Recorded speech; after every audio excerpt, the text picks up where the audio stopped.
কোথায় মায়ের গয়নাগুলো বন্ধক রেখে তোমাকে 2 লাখ টাকা এনে দিলাম, তাহলে তুমি আমাকে আর কতগুলো কেনাকাটাও করলাম, আর তুমি আমায় গালাগাল দিচ্ছ।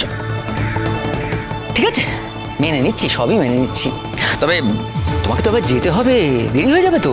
হ্যাঁ, সে তো যেতে হবে। আমার মেয়েটা ঘুমোচ্ছে, ওকে তুলতে হবে, রেডি করতে হবে, তারপরে নিজেকে রেডি হতে হবে। সরো। দেখো সোহিনী, তুমি কিছু মনে করো না, জানো আমি আর তোমার সঙ্গে যেতে পারছি না, আমাকে এবার কোর্টে যেতে হবে, বুঝতে পারছো? তুমি একটা কাজ করো, তুমি এখান থেকে বাস ধরে নিও, ঠিক আছে? বাসে করে স্টেশনে চলে যাবে। আর তুমি তো জানো তোমার কটার সময় ট্রেন, 2:45। তা তুমি একটু তাড়াতাড়ি পৌঁছে গেলেই ভালো, জানো তো? তুমি তো আবার মেয়েকে কিছুই এখানে ঘুরে ঘুরে দেখালে না। তা এই এতগুলো ঘন্টা পাবে তো, স্টেশনটা ঘুরে ঘুরে দেখাবে মেয়েকে, বুঝতে পারছো? আর তাছাড়া যেতে যেতে এই বাসে মানে ভিড় হয় তো, জ্যামে আটকাবে, তাই জ্যামে যেতে যেতে মেয়েকে লোকজন, রাস্তাঘাট কত কি দেখাবে। হ্যাঁ, এই চুপ করো তো, একদম চুপ করো। তোমাকে না আমার আর সহ্য হচ্ছে না, ইচ্ছে হচ্ছে মেরে তোমার মাথাটা একেবারে ফাটিয়ে দিই। আমার জেল হয় হোক, যা ইচ্ছে হয় হোক, কিন্তু তোমাকে। ও বাবা, এই যে দেখছি তোমার মাথায় বড় সড়ো ছিটের লক্ষণ। চুপ করো, একদম চুপ করো। আমার মাথায় ছিটের লক্ষণ, তাই না? আমার মাথা খারাপ হিসেবে প্রমাণ করতে চাও? তোমার আসল পরিচয়টা যদি আমি সবার সামনে দিতে পারতাম না, চলো। টাকাগুলো ফেরত দাও। না, টাকাগুলো ফেরত দাও, টাকাও নেবে, আমার পরিচয়ও বলবে, দুটো তো একসঙ্গে হয় না। না, সত্যি সত্যি জানো, আর একটা স্কাউন্ডারেল, নোংরা লোক একটা, তোমার মতো নোংরা লোক আমি জীবনে জীবনে জীবনে দেখিনি। সরো। বাবা,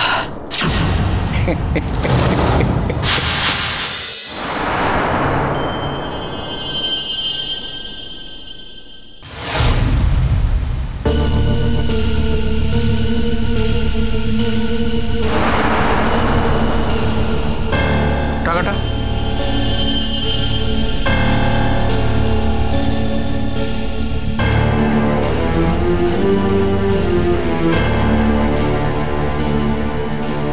বসো।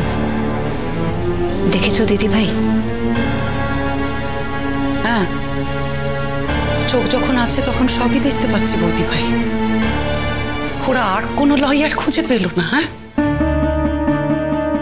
কাল মা আর ছেলে বেরিয়েছিল না, এইটা করতে বেরিয়েছিল।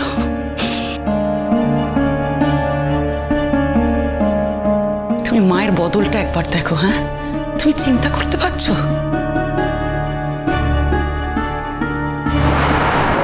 এমনও হতে পারে দিদি ভাই, জানো, এই সূত্র ধরে হয়তো তোমার সঙ্গে তোমার বরের মিল করানোর চেষ্টা করছেন। তুমি মাকে আর এইভাবে আড়াল করার চেষ্টা করো না। তুমি তো নিজের জীবনে টের পেয়ে গেছো মা কি হয়ে যেতে পারে, তাই দয়া করে আর এসব বলো না। তুমি দেখো না, দেখো ঠিক সব দল বেঁধে বসে আছে। নাতি, নাতবউ, ছেলে, মা, অসহ্য লাগছে আমার। অসহ্য লাগলে তো হবে না দিদি ভাই।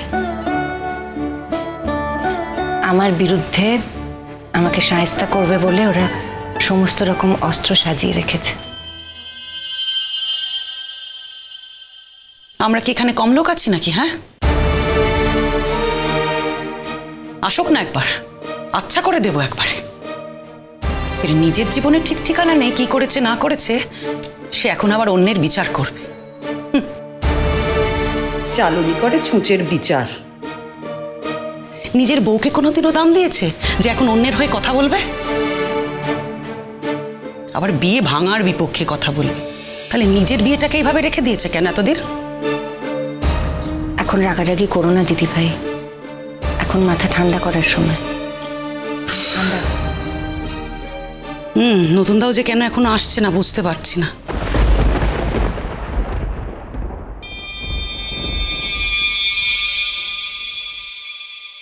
ওই তো তোমার বাপের বাড়ির লোক এসে গেছে তো। ওই দেখো, বাবা, মা, কাকামণি, দাদা ভাই সবাই এসেছে। আমার কি খারাপ লাগে জানো, এই বয়সে ওই মানুষগুলোকে কোর্টে আসতে হচ্ছে শুধুমাত্র আমার জন্য। তার নিজের মেয়ের জন্য আসবে না তো কার জন্য আসবে বৌদি ভাই?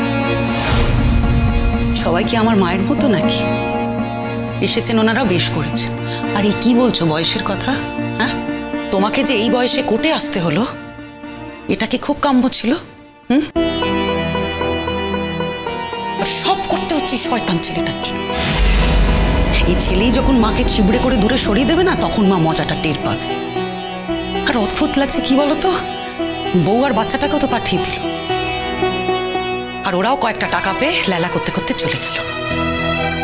শোনো বৌদি ভাই, আমার মনে হয় এই যে দাদা ভাই বলছে না যে জোর জার করে, মানে আমার মনে হয় ওরা বোধহয় বিয়েটা করেনি, কিন্তু একসঙ্গে থাকতো, সেই জন্যই বোধহয় জোরটা করতে পারছে। একসঙ্গে আছে না বিয়ে করেছে না বিয়ে করেনি, এসব নিয়ে আমার কোনো ইন্টারেস্ট নেই দিদি ভাই। এসব আমি জানতেও চাই না, শুনতেও চাই না। আমি বুঝতে পারছি বৌদি ভাই তোমার বিরক্তির কারণটা। একটা দিনের জন্য এসে থেকে আমাদের শান্তি দেয়,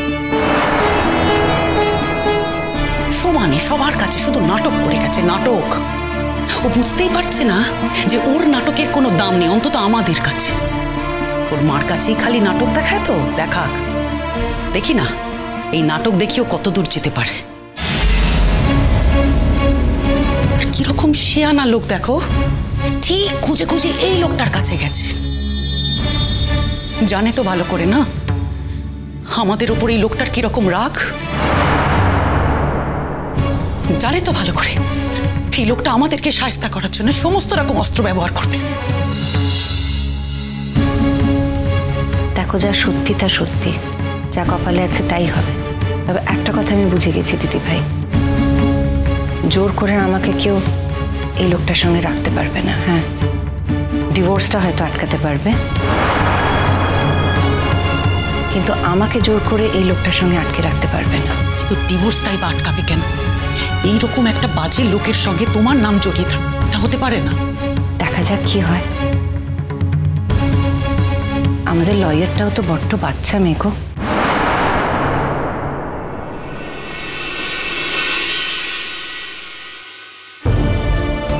ওই যে কাকামণির বন্ধু যে সিনিয়র লয়ার ছিলেন, উনি তো আবার হঠাৎ করে ওনার ছেলের কাছে বিদেশে গেছেন।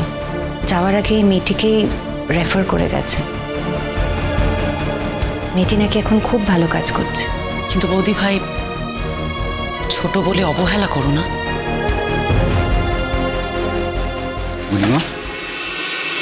তোমরা আবার আসতে গেলে কেন?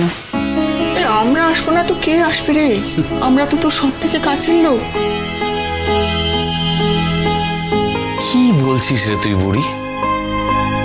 আচ্ছা দাদা ভাই, তুই অফিস টফিস কামাই করে চলে এলি, কদিন বাদেই তো তোর মেয়ের বিয়ে, বাড়িতেও তো থাকতে পারতিস।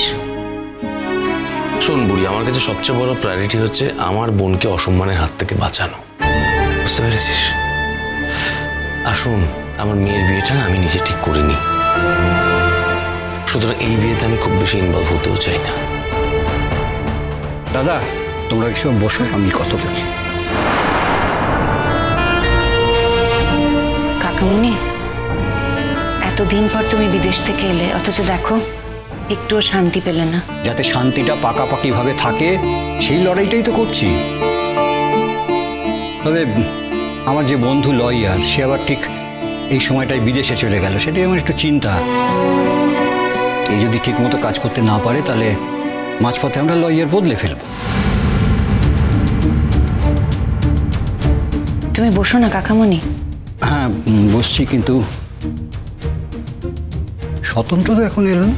দেখো, উনি তো ব্যস্ত মানুষ, ইনস্টিটিউটে যান, ওখানে ওনার কত স্টুডেন্ট, তারা আবার পিএইচডি করছে। সবসময় কি আর আসার জন্য বলা যায়? যাই থাকুক পৃথিবীতে, একজন এলেও ওই যে আসবে সেটা আমি জানি। হয়তো একটু দেরি হচ্ছে, তবে কেস শুরু হওয়ার আগে ও আসবেই, এটা আমি তোমায় বলে রাখলাম। বসো। হ্যাঁ।